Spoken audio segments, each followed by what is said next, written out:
All imagery in this video is artificially generated by AI technology and does not depict real events, persons, or locations. This content is produced solely for educational and informational analysis. Viewer discretion is advised.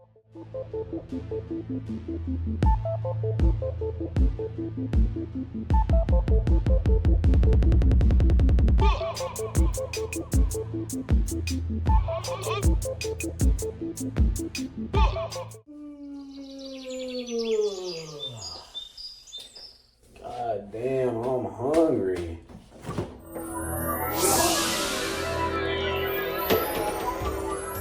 What the f? Hello? Hello?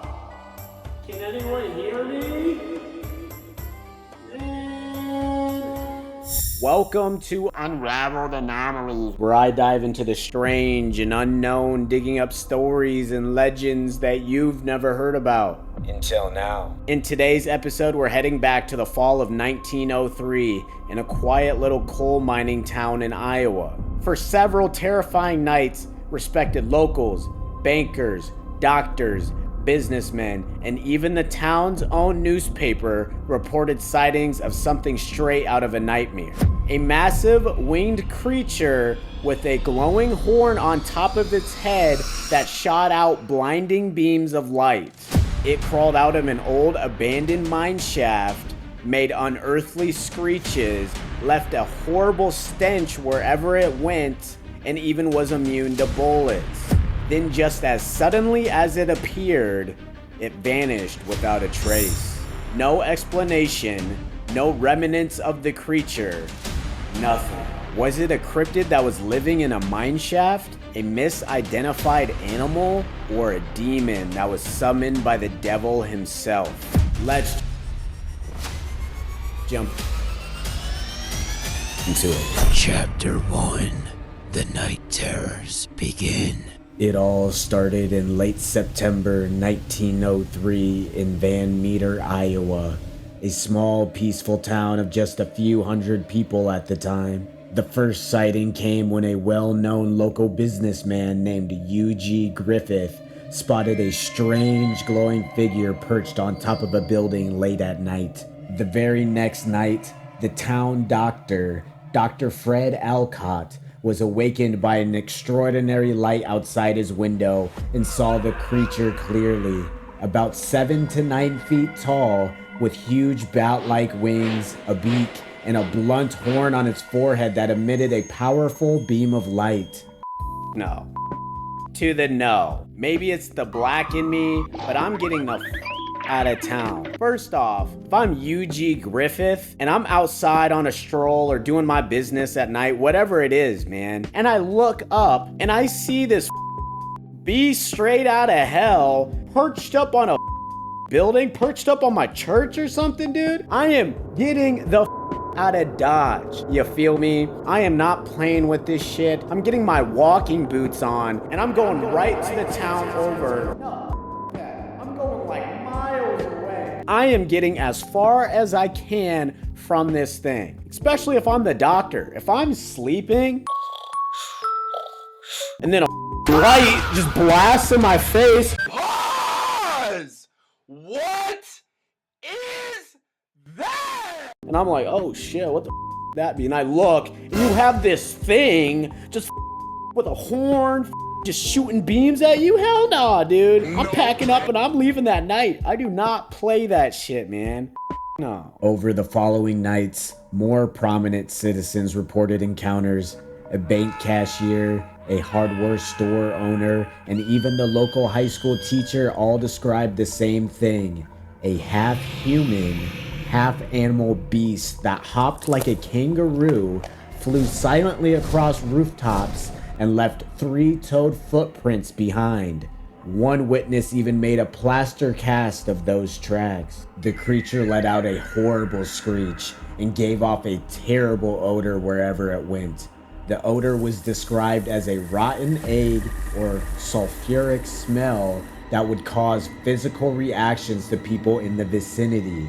The scent was so bad it caused nausea, vomiting, disorientation, and it even knocked people unconscious. Oh, brother! What are we dealing with here? It stood 7 to 9 feet tall, had bat-like wings, was half human, half animal, and it f***ing smelled like shit. No, we're already dealing with this thing that's running around blinding people with its horn of light. On top of all of that, it smells like shit. Oh. And it just doesn't like smell bad. You know when someone farts and you're like, oh, that kind of smells like shit. No, this smell caused people to get nauseous, vomit, caused them to get disoriented and stumble, and it even knocked people unconscious, dude. No. Also, on top of that, multiple people are saying they saw the same thing. I hear my neighbor Nancy and my homeboy Jimmy over there talking about the same shit I've seen. There's some truth to that. No, thank you. And you smell like shit. Throughout those nights, several men fired shots at it as well, including a dead-eye marksman named O.V. White, but the bullets had no effect. The creature just shrugged them off and kept moving like it was shot by mere pellets. It's bulletproof too? Oh my god, bro. Chapter 2. The Final Confrontation. By the third and fourth nights, panic had spread throughout the entire town. Almost every man, woman, and child was on edge. On the final night, the town decided to fight back. October 3rd, 1903, a large posse of armed townspeople gathered when the creature appeared again, this time at the entrance of an old abandoned coal mine on the edge of town. To their shock, it wasn't alone. A smaller version of the creature was with it. The townsfolk opened fire with everything they had. The newspaper later described the scene as sounding, quote, like Satan and a regiment of imps were coming forth for battle.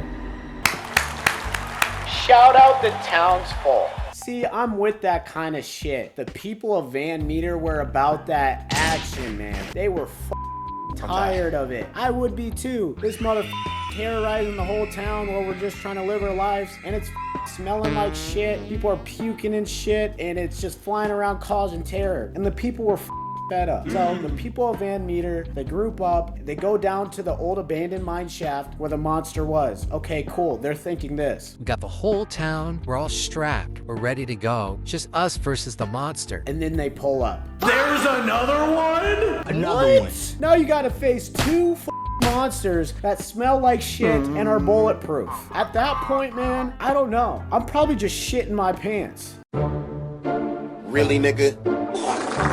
Like, what do? You already know you're facing one motherfucker, and then now there's two? God damn, man. The people of Van Meter had no idea what they were getting themselves into. The air filled with gunfire, but the creatures didn't seem bothered.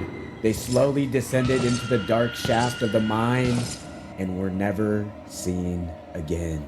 Searchers of the mine turned up nothing. No tracks leading out, no nest, no remains. The Van Meter monster and its suspected youngling had simply vanished. You're joking. So you're telling me they get terrorized for multiple nights in a row, and they finally get fed up, and they pull up on the creature, and you know what? F you. We're bringing the battle to you. You know what?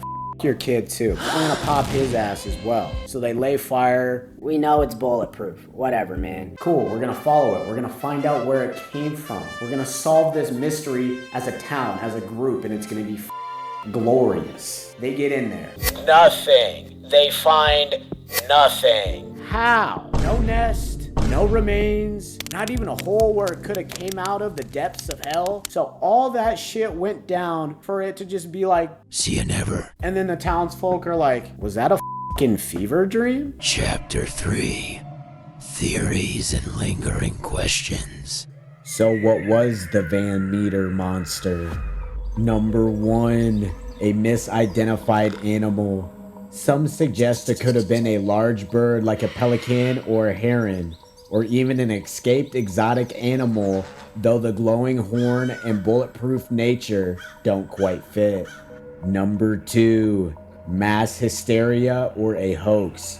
A few skeptics claim the whole thing was exaggerated newspaper stories or small town panic, but the number of credible named eyewitnesses makes that hard to dismiss. Number 3, a real unknown cryptid.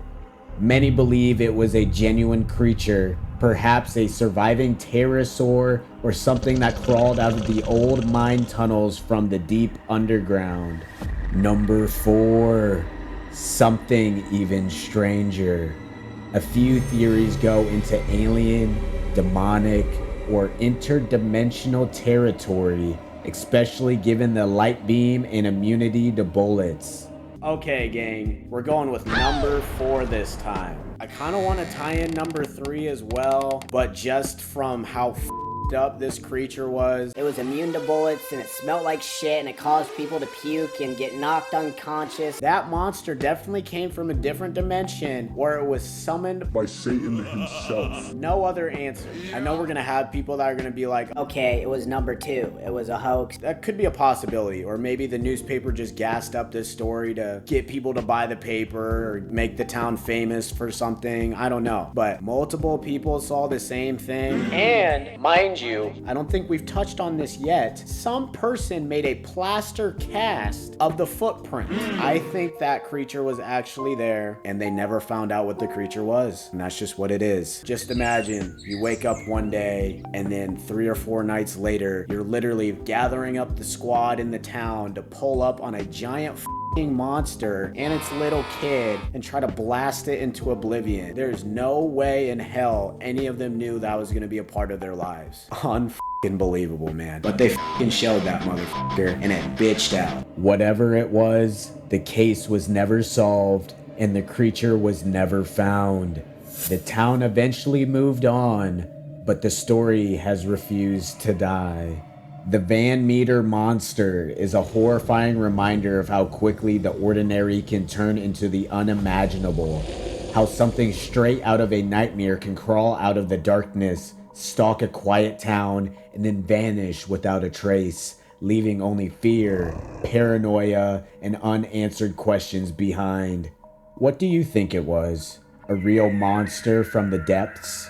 A hoax that got out of hand? Or something much, much darker? Ooh, baby, that one was a juicy one. I kind of wanted to throw a little curveball in there, mess with kind of like the cryptid arena. I'm actually from Iowa myself, and it's funny enough that I've never heard this story. So this was an interesting one, especially for me. I hope you guys enjoyed this episode as much as I did, and the twist of going in kind of the cryptid route. I want to keep shit fresh. I don't want to get too monotonous out here. I want to give new things here and there. If it's obscure, never been solved, and it's an ongoing mystery, you already know I'm going to tackle it. So with that said, I hope you guys have a great night, great day, wherever you're tuning in from. Take care. Peace out. Love y'all.